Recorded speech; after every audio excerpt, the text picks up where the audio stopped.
Olá, professor, tudo bem? O grupo é composto por Eduardo Felipe, Pereira Villanova, João Vitor Guimarães Alves, João Vitor Gomes de Melo, Paula Camille Barbosa de Luna e Raul Gabriel Silva Gomes irá abordar um pouquinho sobre as principais mudanças trazidas pela Lei de Imigração.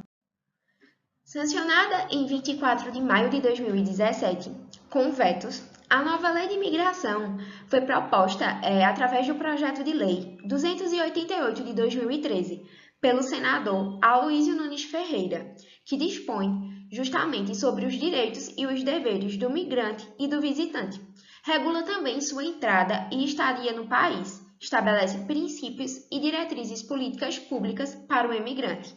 Ou seja, a lei de imigração ela substitui um antigo Estatuto do Estrangeiro de 1980, época em que o Brasil ainda passava pelo regime militar. Então, a antiga lei adotava uma postura de segurança nacional e de criminalização do estrangeiro. Já a nova lei de imigração trata o movimento migratório como um direito humano, combatendo a xenofobia e a discriminação contra o migrante.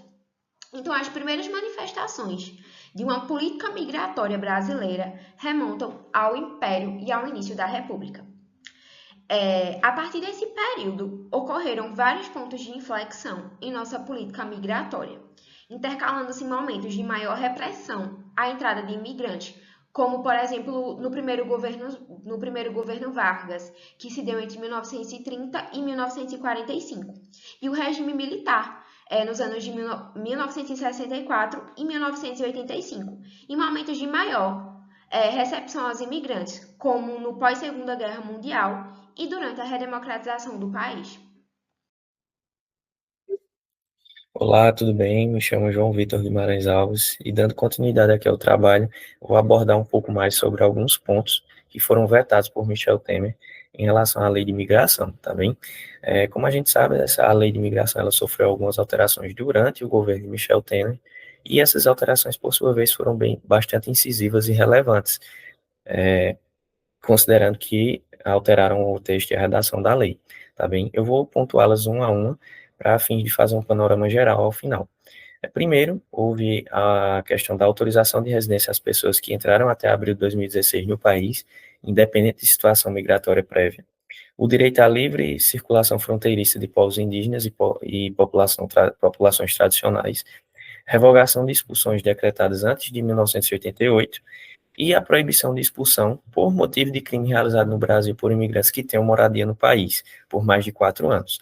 Então, analisando esses quatro elementos, esses 4 pontos, a gente verifica que, em meio a essas alterações do texto redacional, por sua vez, uma política mais liberacionista e evitando um pouco mais de restrições aos imigrantes, foi implementada durante o governo de Temer. Então, foi uma época, um período presidencial no qual houveram essas mudanças, essas alterações, e que, por sua vez, a gente consegue visualizar que vários obstáculos foram retirados, mais especificamente quanto a esses 4 pontos, por exemplo, de cometimento de crime, de um trânsito maior de imigrantes, desde que condicionados a esses quesitos aqui, e então a gente verificou essa alteração que foi bastante comentada na época e também aprimorou um pouco mais o texto da lei de imigração. Então, é isso. Para fins de não me prolongar e ser prolixo, segue com o próximo colega, tá bem? Então, dando continuidade, vamos falar agora sobre as principais mudanças trazidas pela Lei 13.445 de 2017, a Lei da Migração, em comparativo com o Estatuto do Estrangeiro, né? Como muito bem já falado pelos colegas, a lei da década de 1980, uma lei pré-constitucional, que era considerada, que passou a ser considerada bastante atrasada por não abordar questões que a nossa Constituição trazia, né? A Constituição de 1988, Constituição Cidadã, que é basicamente pautada na ampliação dos direitos fundamentais, né? Na proteção ao direito das pessoas de forma muito ampla, o direito da mulher, das crianças e adolescentes, pessoas com deficiência, e também o repúdio à violência, à xenofobia, ao racismo, todas as formas de discriminação. Então, a lei de imigração ela foi bastante esperada, né, por não se ter ainda uma norma pós-constitucional, né, que abordasse aqueles princípios constitucionais, que é o princípio da dignidade humana, da pessoa humana, a ampliação dos direitos fundamentais. E por isso, ela tem como preceito fundamental assim, um caráter humanitário, um caráter social.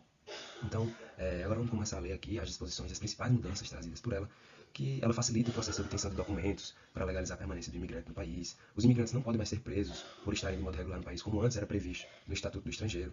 Permite aos imigrantes que se manifestem politicamente, associando-se a reuniões políticas e sindicatos. Todavia, ainda não garante a possibilidade do voto, né, a participação nas eleições desses imigrantes. E trata dos brasileiros que vivem no exterior. A lei repudia expressamente a discriminação e a xenofobia. Está expresso nos direitos e garantias a partir do artigo 3º, esse especificamente no inciso 2 da lei. É uma clara retomada aos direitos fundamentais abordados na Constituição. Né?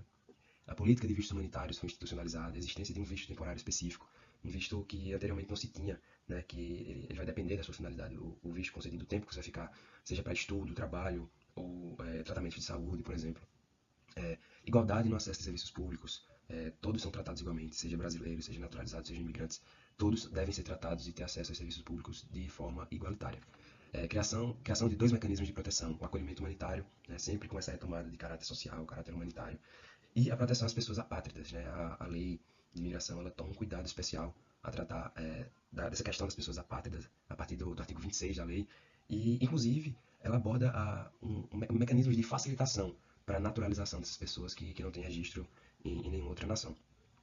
Reforça o acesso para migrantes aos direitos e às liberdades civis e aos direitos sociais, culturais, econômicos, incluindo o direito à reunião familiar, os direitos de associação e reunião para fins pacíficos e organização sindical. Então, basicamente, as principais mudanças trazidas pela lei são essas, sempre com imagem, trazendo imagem de um estrangeiro que vai agregar, que vai acrescentar para o nosso país. E exclui a imagem que era abordada anteriormente pelo Estatuto do Estrangeiro, sobretudo, que era a imagem de um estrangeiro, de um imigrante perigoso, pernicioso, subversivo, que viria para tentar roubar o trabalho da gente, esse aspecto. Então, as principais mudanças trazidas pela lei são essas. E por isso, o Brasil ele é visto no cenário mundial como um país vanguardista, a lei também, por trazer esses aspectos constitucionais que anteriormente não eram abordados no Estatuto do Estrangeiro, justamente pelo contexto em que a lei foi criada, em contexto que a lei estava inserida, que foi bem no período, nós vivenciávamos ainda o período militar, né, de regime militar.